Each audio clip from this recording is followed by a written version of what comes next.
Hello, hello, hello. Today we are going to draw the life cycle of a frog, starting from the egg to the little tadpole, to the tadpole with hind legs, to the tadpole that's much bigger that has hind legs and front legs, to this big frog sitting on a lily pad on top. Are you ready? Let's go. The first thing I want to do is tell you this is happening in the pond. So I'm going to turn my paper the long way. You're going to need a few colors to start with. I'm starting with black, dark green,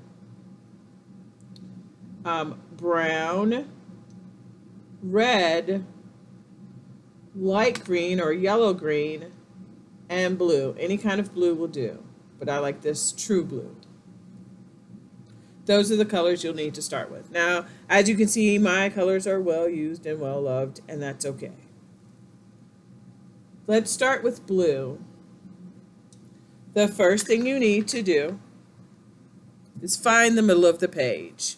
And once you find the middle of the page, you can then find where we need to start. We'll be starting above the middle, about right here. So the middle is here, and just about halfway between the middle and the top of the page, right here, I make a little mark, and then that's going to be the top of the water in my pond. So I make this the blue line going all the way across. And it doesn't have to be perfectly straight because sometimes the pond water ripples and moves, and that's okay. Okay, second step, I'm going to take dark green. Now the dark green is going to be for the lily pads. We're going to make a lily pad on the left and a lily pad on the right. I'm just peeling a little bit of this paper off to get this ready. Okay, one lily pad here and one here.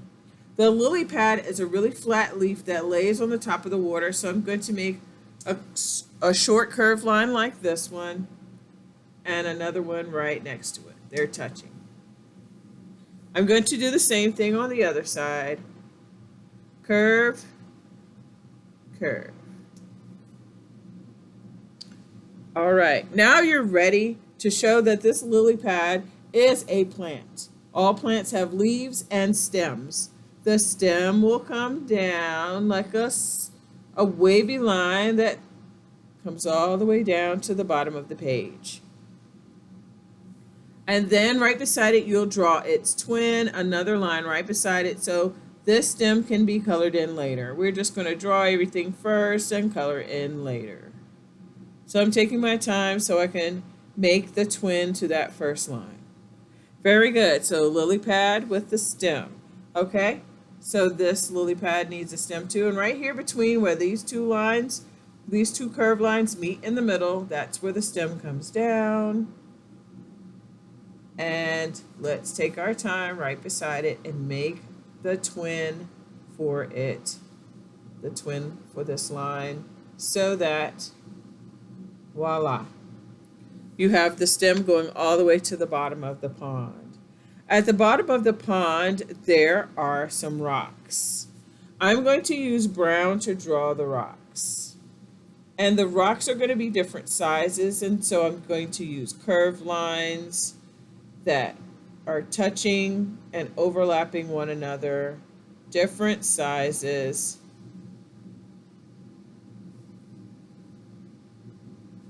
Some tiny ones and some big ones. And there are all the way to the end of the paper, all the way to the end of the paper, but not on top of the stem. So now there are rocks at the bottom of the pond. I took this idea from a familiar story called Fish is Fish by Leo Lionni.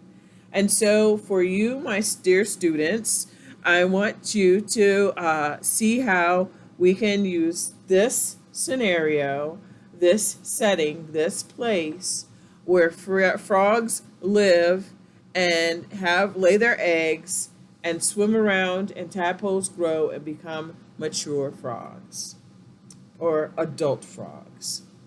Next, I'm going to take red, and up here in between the lily pad leaves, I'm going to draw a spiky flower for the lily pad flower. Right there in the middle, a spiky lily pad flower, like so, like that. There we go. Very good. Next, let's get started drawing all of the different stages of life. So this is black. Down somewhere on the rocks in the bottom, I'm going to draw some little circles that are really close together and touching. It looks like a bunch of grapes or something like that. But in the middle, I'm going to add a little dot. This is what the little frog eggs look like. When they're laid, they are really close together like this. So frogs, the mother frog will lay her eggs. And then after some time, a little tadpole will pop out. So let's start with a small oval at the bottom of the page, near the rocks, not too high, because we're going to do the small tadpole, the medium-sized tadpole, and the larger tadpole, so that we can show the order of the stages. Next, medium-sized oval.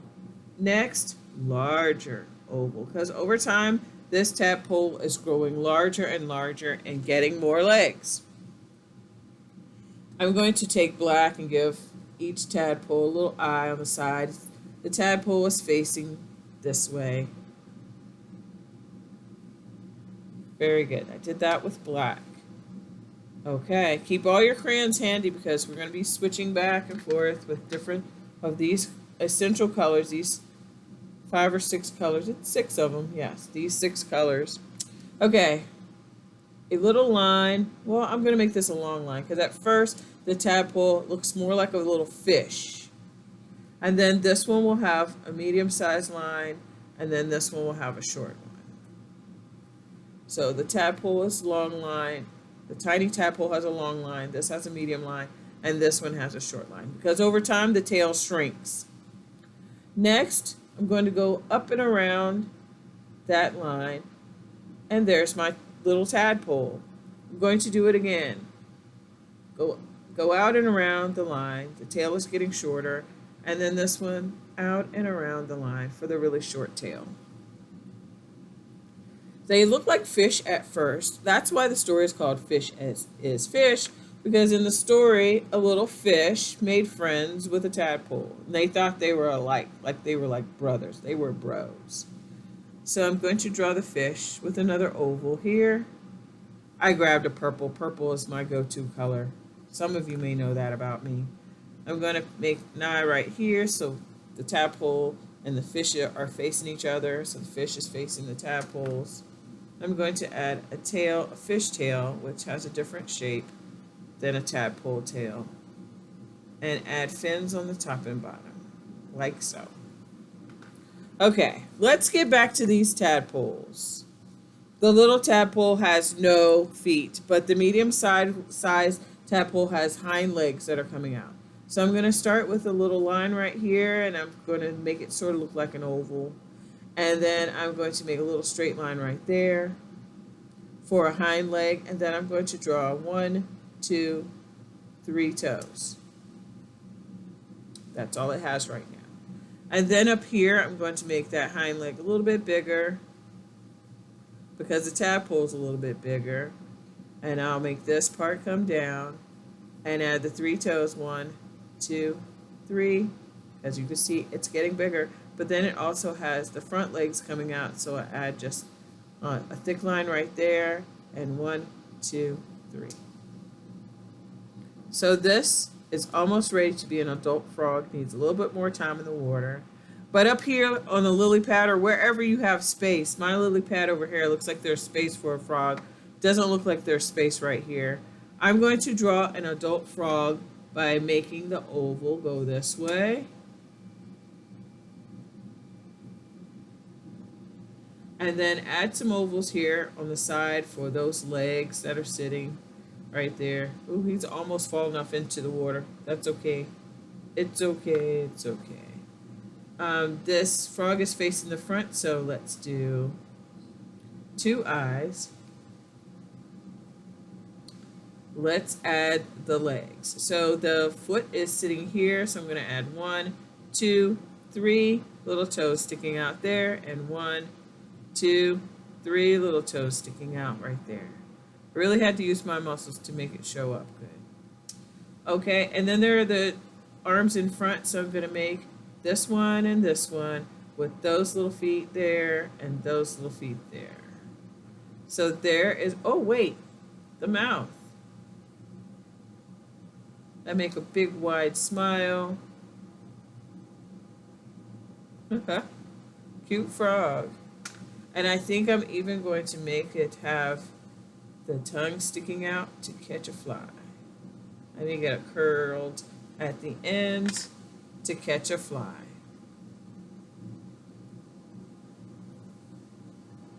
There's the little fly. Frogs' tongues are really fast. They can flick their tongues out really fast and catch something that's flying, an insect. I don't know if they eat butterflies, but I think they do eat regular flies. Well, whatever the case may be, now's the time for you to take a moment to color things in. I brought out the yellow green because I feel like the yellow green goes good with coloring in for the lily pad and the plant. So it can be a different green than all the frogs because there's really a lot of green going on in this picture. Take your time, color inside the lines. You know, sometimes it's really nice to see a beautiful drawing, but when you take your time and color it in, it becomes a masterpiece. So take your time, there's curves here, take your time, go around the curves, and stay in between these two dark green lines to color the stem for this water lily. If you've ever seen water lilies, they're beautiful. It looks like just plants floating above on the water, but really there are stems beneath all of these plants. Now I drew this flower with red, but I think I want to color it with pink, so I just grabbed my pink over there. I think it'll just look better that way. But you can color yours however you feel. I just think it looks better like that. This is your time to take a moment to color in your picture and make it the best it can be. This is the life cycle of a frog. From egg to tiny tadpole to medium-sized tadpole and to large tadpole. You have all the stages here. I want to color the water, but I don't want to color with the water. So I'm going to break out my peeled crayon. This one's really, really thick. And I can color the water in. I could even color the sky. But I think I want my pond water to look different from my sky. So I'm going to add a little bit of green to this pond water because there's a lot of algae and other things going on that makes pond water more than just blue when you look at it. Let's see, do I have green that's peeled in my... No, I don't. Well, I'll just use some green and add a little green, lightly add some green to my pond water. I've got to color the fish too. I definitely need to do that. So mixing colors sometimes makes things look just a little bit more believable. I'm going to add a little bit more blue in here using just a regular crayon because I want it just to be darker than the sky. So you can tell the difference. I mean, there's a line there, but this just makes it so much better. Don't forget to color the rocks. And be careful not to color in the eggs. The eggs are usually clear and they look like little jellies. So color in your rocks. Things that are round, I tend to color in a circular motion so that I can make sure I get all the way to the edge of it. So I tend to color in a circular motion so that everything gets colored in all the way to the edges of this round object or rounded object. There, and the last thing I want to do is make my beautiful pinkish purplish fish. Pink and purple. Those are the colors I want. I mean, your fish could be any color. If you want your fish to look like Nemo or Dory, those were popular movies at one time. I think those are characters we still love. And I think I'll add a little fin right here and some scales. And I think I'll add a little smile. If you want to, you can go and add little smiles to all your little characters here, your little friends. And this, my friends, is what it looks like when a frog lays eggs and tadpoles, and the cycle goes around and around and around. Thank you for your time. Thank you for joining me today. I hope you enjoyed this video. And if I went fast, I hope you paused it a little bit so you could keep up with me so we could make art together. It's always fun to make art with you. Bye-bye until next time. Remember, I always say art makes you smart, so keep making art with me.